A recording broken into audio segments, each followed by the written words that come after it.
అధ్యక్ష లాస్ట్ 2014 అంటే జనరల్గా కంపేర్ చేయాలి, కొన్ని గవర్నమెంట్ ఇష్యూని కంపేర్ చేయాలి. మన లాస్ట్ టైం 2019 to 14 to 18 మనకి రిపోర్ట్స్ ప్రకారం చూసుకుంటే అధ్యక్ష దగ్గర మీకు వచ్చిన రిపోర్టు 14 to 18 అయితే 25,038, అది కూడా ఎన్సీఆర్బీ రిపోర్ట్ ప్రకారం. మీకు వచ్చిన రిపోర్ట్ ప్రకారం 30,000 యాజ్ పర్ 2022 ప్రకారం. కానీ 24 ప్రకారం చూస్తే మహిళలు అదేవిధంగా చిన్నపిల్లలు కలిపి దగ్గర 46,538 మంది మిస్ అయినట్టుగా ఆన్ రికార్డ్ కేసెస్ నమోదైనాయి అధ్యక్ష. అంటే ఒక్కసారి మనం ఆలోచన చేసుకుంటే గత చంద్రబాబు నాయుడు గారి గవర్నమెంట్కి మొన్న జగన్మోహన్ రెడ్డి వైఎస్ఆర్సీపీ గవర్నమెంట్కి తేడా చూసుకుంటే దగ్గర 100% పెరిగింది అధ్యక్ష. నేను ఇందులోని ఉన్న గవర్నమెంట్స్నో లేకపోతే పాలకుల్లో నిందించడానికి నేను మాట్లాడలేదు అధ్యక్ష.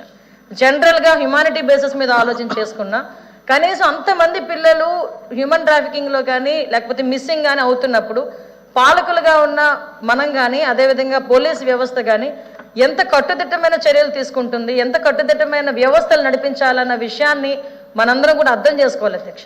ఎందుకంటే ఇందాక చెప్పారు మన అశోక్ బాబు గారు అదేవిధంగా పంచమ తండ్రాజు గారు భూపాల్ రెడ్డి గారు మాట్లాడేటప్పుడు వాళ్ళు చైల్డ్ మిస్సింగ్ ఇదే విషయం గురించి జనసేన అధ్యక్షుడు పవన్ కళ్యాణ్ గారు కూడా ప్రతిపక్షంలో ఉండేటప్పుడు పర్టికులర్గా దీని గురించి మాట్లాడితే నేనేమంటానంటే ఒక క్వశ్చన్ వేసాము, దానికి ఆన్సర్ ఇవ్వాలి.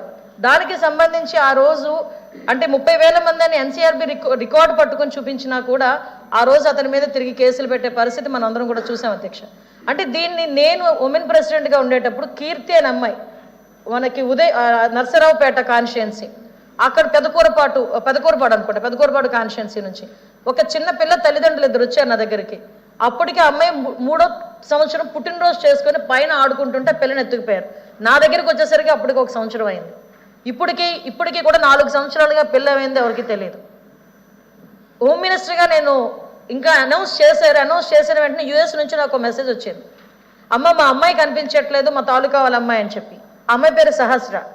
ఆ అమ్మాయి చదువుకున్న పిల్ల, 17 సంవత్సరాల పిల్ల. ఇంటర్మీడియట్ చదువుకుంటే ఎవరు ట్రాప్ చేశారో ఎవరు ఏం చేశారో తెలియదు. ఆ అమ్మాయి సుమారుగా ఈ రోజు వరకు కూడా దగ్గర 6 నెలలు అయింది. ఆ అమ్మాయికి ఈ రోజు వరకు కూడా ఆ అమ్మాయి ఎక్కడుందో కూడా తెలియని పరిస్థితి. అంటే నేను సిస్టమ్ని నిందించట్లేదు, అలాగని చెప్పి వ్యవస్థల్ని తప్పుపట్టడం కాదు అధ్యక్ష. ఫర్మ్గా లేకపోవడం అన్నది ఎంత ఇంపాక్ట్ వస్తుంది అనే విషయం మీద మీకు చెప్పడానికి.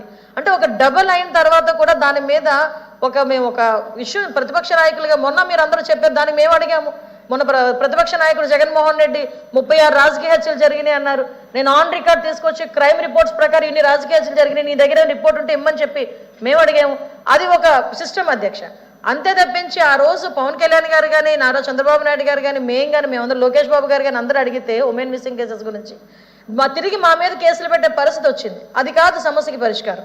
ఈరోజు యాక్చువల్గా ఇప్పటి వరకు జరుగుతున్న సిచ్యువేషన్స్ కానీ అధ్యక్ష, నెక్స్ట్ ఇందాక మన భూపాల్ రెడ్డి గారు కూడా చెప్పారు ఒక మంచి పాయింట్ అధ్యక్ష. ఎవరైనా ఆడపిల్ల కనిపించట్లేదు అంటే ముందు వయసు అడుగుతారు. వయసు అడిగిన వెంటనే వచ్చే క్వశ్చన్ ఏంటంటే మీ అమ్మాయికి ఎవరైనా లవర్ ఉందా, లేదంటే మీ ఫ్రెండ్స్ ఎవరైనా ఉన్నారా అంటే నేను ఏమంటానంటే పోలీస్ డిపార్ట్మెంట్ వాళ్ళని కూడా నేను తప్పు పట్టట్లేదు, కానీ ఫర్మ్గా ఉండండి. ఎందుకంటే ఎంతో బాధతో తల్లి తండ్రులు ఒక బిడ్డ తప్పిపోయిందని వచ్చినప్పుడు వాళ్ళకి క్వశ్చన్ చేసేటప్పుడు కూడా వాళ్ళని అడిగేటప్పుడు కూడా కొంచెం సమయం పాటించి వాళ్ళు ఓన్ చేసుకొని మనం అడిగితే కనుక సమస్య సగం పరిష్కారం అక్కడే అవుతుంది.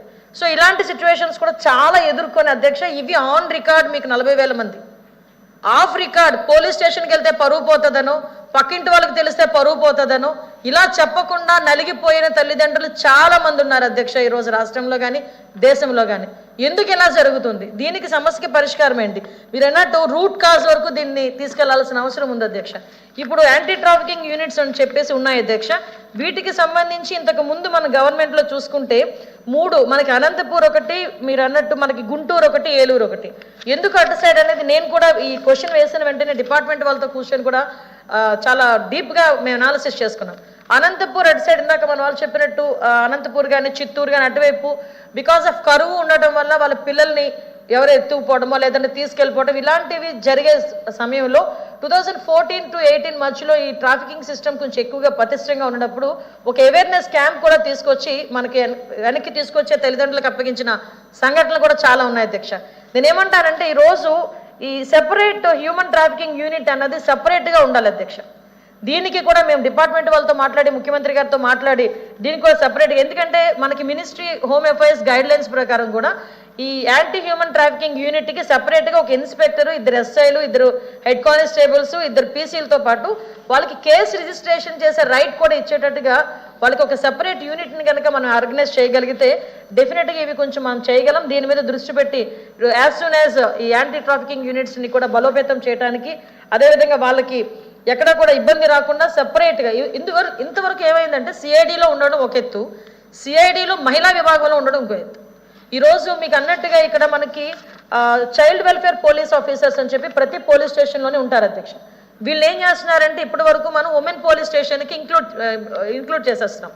సో కొన్ని కేసెస్ ఈ ఉమెన్ కేసెస్ అలాగే ఉండిపోతున్నాయి. లేకపోతే వీళ్ళందరినీ ట్రైన్ చేసిన తర్వాత వీళ్ళకి సెపరేట్గా ఆఫీసర్ లేకపోవడం వల్ల ఈ ఆఫీసర్ ఆటోమేటిక్గా ప్రమోషన్ వచ్చేసరికి కొత్త ఆఫీసర్ రావడం, మళ్ళీ ఏదో అంటారు కదా మళ్ళీ మొదలు పెట్టాలన్నట్టుగా మళ్ళీ వాళ్ళకి మోటివేషన్ క్లాసెస్ దగ్గర నుంచి మళ్ళీ మనం అన్ని చేసుకునే పరిస్థితి మనకు కనిపిస్తుంది అధ్యక్ష. ముఖ్యంగా ఇంకొకటి ఏంటంటే track the missing child portal అని చెప్పేసి ఒక పోర్టల్ ఉంది అధ్యక్ష. ఆ పోర్టల్లో ఏంటంటే ఎక్కడైనా ఎవరైనా ఒక చిన్నపిల్ల కానీ పెద్దవాడు కానీ ఎవరైనా మిస్ అయిన వెంటనే ఆ పోర్టల్లో కనుక మనం అప్లోడ్ చేస్తే దేశంలో ఎక్కడైనా వాళ్ళ ఫోటోతో అప్లోడ్ చేస్తే దేశంలో ఎక్కడైనా కూడా వాళ్ళ ఐడెంటిఫికేషన్ ఏదైనా వస్తే ఈజీగా పట్టుకునే సిస్టమ్ కూడా ఒక పోర్టల్ ఉంది అధ్యక్ష. దాన్ని కూడా కొంచెం అప్గ్రేడ్ చేయాలి.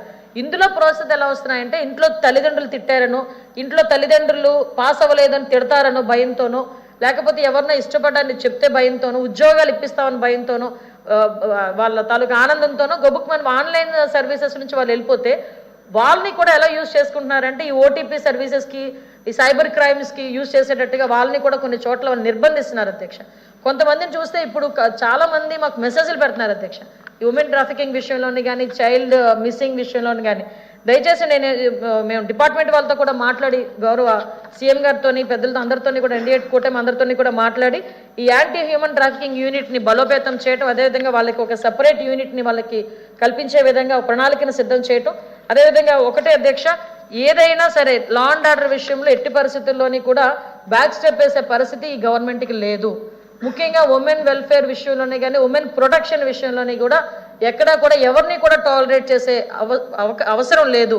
అందువల్లే భాగంలోనే మీరు ఒకసారి ఆలోచిస్తే అధ్యక్ష, మొన్న మేము గవర్నమెంట్లోకి వచ్చి ప్రమాణ స్వీకారం చంద్రబాబు నాయుడు గారు ముఖ్యమంత్రిగా ప్రమాణ స్వీకారం చేసిన తర్వాత వచ్చిన చైల్డ్ అబ్యూజెస్ ఏదైతే రేప్ అండ్ మర్డర్స్ ఇష్యూ కానీ ఎక్కడైనా కూడా ఇమీడియట్గా ఎవడైతే ఆ నిందితుడు ఉన్నాడో నిందితుడిని పట్టుకొని పోక్సో యాక్ట్ కింద స్పెషల్ కోర్టుల కింద వాళ్ళని పంపించడం, అదేవిధంగా ఇమీడియట్గా అరెస్టులు చేసి రిమాండ్కి పంపించడం కూడా జరిగింది అధ్యక్ష.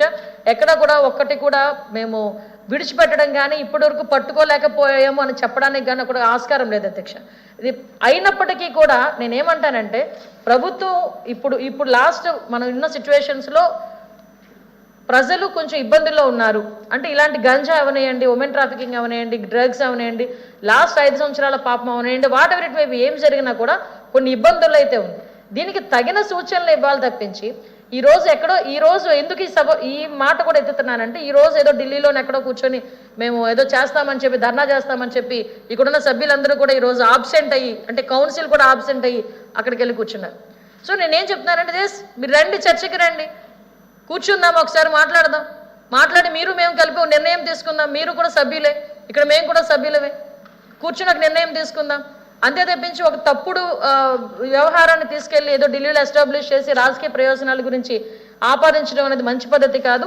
నేను ఒకటే చెప్తున్నానండి, దీని మీద సమగ్రంగా మేమందరం కూడా ఒక నివేదికను ఏర్పాటు చేసుకుని గౌరవ ముఖ్యమంత్రి గారికి అందజేసి హోమ్ డిపార్ట్మెంట్ అందరం కూడా మళ్ళీ ఈ గవర్నమెంట్లో ఎట్టి పరిస్థితుల్లోని ఆడబిడ్డలకు ఇబ్బంది రాకుండా చూసుకునే బాధ్యత తీసుకుంటాం.